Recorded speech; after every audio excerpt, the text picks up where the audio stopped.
Assalamualaikum warahmatullahi wabarakatuh.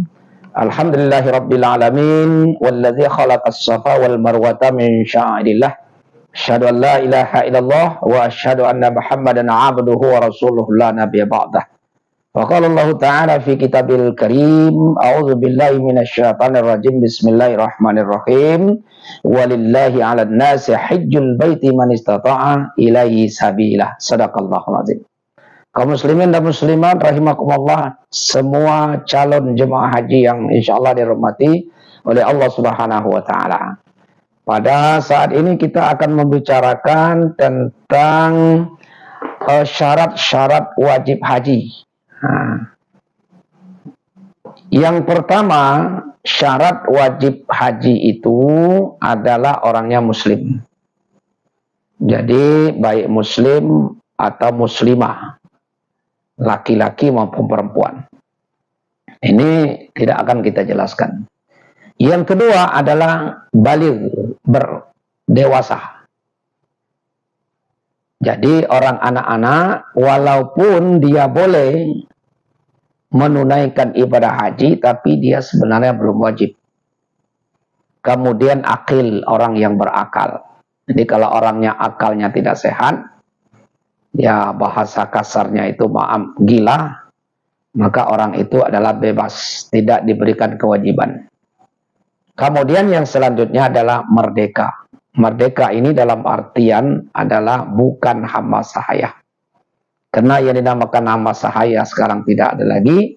Apa arti merdeka di sini? Artinya orang ini tidak dalam keadaan dijerat hukum, tidak di dalam kurungan, artinya memang dia dalam keadaan bebas. Kemudian yang selanjutnya istita'ah. Nah, istita'ah ini artinya mampu. Mampu ini banyak para ulama memahami tentang mampu. Nah, kita ambil 3 saja yang disebut dengan mampu di sini. Yang pertama adalah mampu biaya. Biaya berangkat, biaya pulang. Nah, dan mampu di sini juga bukan hanya ongkos yang berangkat. Tentu kalau orang ini masih ada jaminan di rumahnya, masih ada anak-anak di bawah jaminannya, maka dia juga mampu untuk membiayai anak. Jangan sampai kita sebagai orang menunaikan ibadah haji, sebagai orang tua menunaikan ibadah haji, justru anak-anak di rumah kita kelaparan. Karena kita hanya mampu kita berangkat saja. Kemudian mampu ongkos pulang. Maka tidak boleh kita hanya membayar itu hanya 25 juta.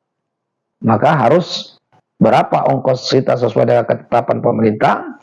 Seperti tahun kemarin itu 50 untuk Provinsi Bengkulu.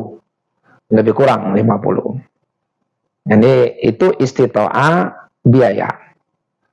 Kemudian istita'ah kesehatan. Nah, maka untuk menunaikan ibadah haji itu betul-betul dituntut untuk sehat. Sehat lahir maupun batin. Kenapa orang tidak sehat itu tidak dibolehkan? Ya, atau tidak wajib? Ya dikhawatirkan nanti orang yang tidak sehat itu justru bukan mendapat pahala, justru akan mendapat dosa. Dosa siapa? Dosa teman-teman, saudara-saudara kita yang mendampingi. Oleh karena itu, bagi yang tidak sehat, maka di sini tidak berkewajiban. Untuk mulai tahun 2024 kemarin, sebelum kita melunasi biaya atau ongkos haji itu, maka terlebih dahulu kita cek kesehatan atau pemeriksaan kesehatan terlebih dahulu. Kalau kita sudah dinyatakan oleh tim kesehatan kita sudah mampu, sudah sehat, layak berangkat, maka diperbolehkan kita melunasi dengan membawa hasil kesehatan atau keterangan bahwa kita layak untuk berangkat. Ini. Kemudian yang ketiga itu istita'ah ilmu pengetahuan. Dalam hal ini tentu ilmu pengetahuan di bidang manasik haji. Nah, inilah yang dilupakan dan dianggap remeh oleh jemaah haji kita. Karena menurut pengalaman-pengalaman kita sering membantu ataupun membimbing jemaah, hanya sedikit saja para jemaah kita ini yang sudah betul-betul istita'ah ilmu pengetahuan tentang manasik haji. Hanya nekat-nekat saja. Nah, oleh karena itu saya menghimbau kepada seluruh bapak-bapak, ibu-ibu, calon jemaah haji yang akan datang, sebelum berangkat minimal setahun sebelum itu kita sudah belajar. Jangan kita mengandalkan pembimbing. Perlu diketahui oleh bapak-bapak ibu sekalian, kita yang namanya pembimbing kloter itu hanya ada 5.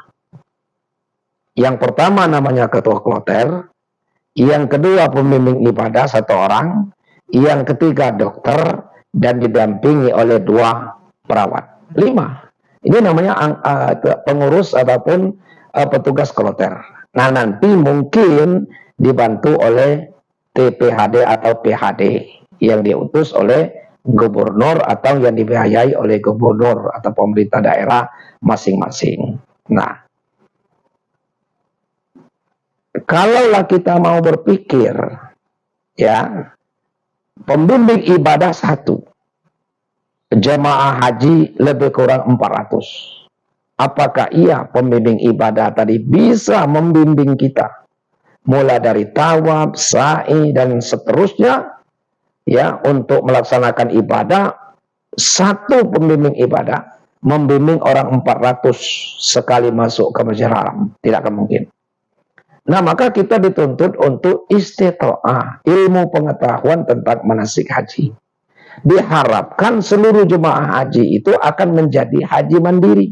Artinya dia tidak tergantung dengan pembimbing. Nah, kalau kita hanya tergantung kepada pembimbing, inilah yang sering banyak terjadi, masyarakat kita hajinya tidak sah. Bagaimana menjadi haji mabrur? Hajinya saya tidak sah. Kadang-kadang dia melaksanakan sa'i tidak, atau melaksanakan dia tawaf. Dia melaksanakan tawaf itu hanyalah 1 putaran, 2 putar, 3 putar, karena terpisah dengan teman. Terpaksa dia tidak melanjutkan pekerjaan itu atau ibadah itu. Tapi kalau kita sudah mampu memahami ilmunya tentang tawaf, sa'i, dan sebagainya, terserah. Karena kadang kita terpisah dengan teman dan kelompok kita, tidak ada masalah, kita bisa melanjutkan. Nah, maka kepada bapak-bapak atau ibu-ibu, saya menghimbau sebelum ini belajarlah. Bisa melalui KBIH atau KBIHU, bisa kita melalui pribadi, privat, silakan. Yang penting kita belajar. Maka saya tiap tahun itu membuka secara pribadi bagi ibu-ibu, bapak-bapak calon jemaah haji yang ingin ya berangkat, itu kita latih minimal sampai 15 kali pertemuan. Dan kemudian saya sudah membuat buku itu ringkasan. Nah, ini. Nah, contohnya ini ya. Jadi ringkasan jemaah. Jadi mulai dari kita beribadah, mulai umroh sampai kita melaksanakan selesai ibadah haji ada di sini. Nah, jadi cukup kita membawa ini, mempelajari ini, insya Allah kita bisa melaksanakan ya seluruh rentetan amal ibadah haji itu, baik yang wajib maupun yang sunnah-sunnah, baik itu rukun haji maupun wajib haji. Dan insya Allah setelah haji kita menjadi haji yang sah, dan tentu kita berdoa dan bermohon kepada Allah supaya haji kita menjadi haji yang mabrur dan haji yang mabrurah. Dan insya Allah dengan haji mabrur dan mabrurah inilah akan mengantarkan kita menjadi manusia yang menang, baik menang di dunia dan insya Allah kita akan menang di hari akhir nanti.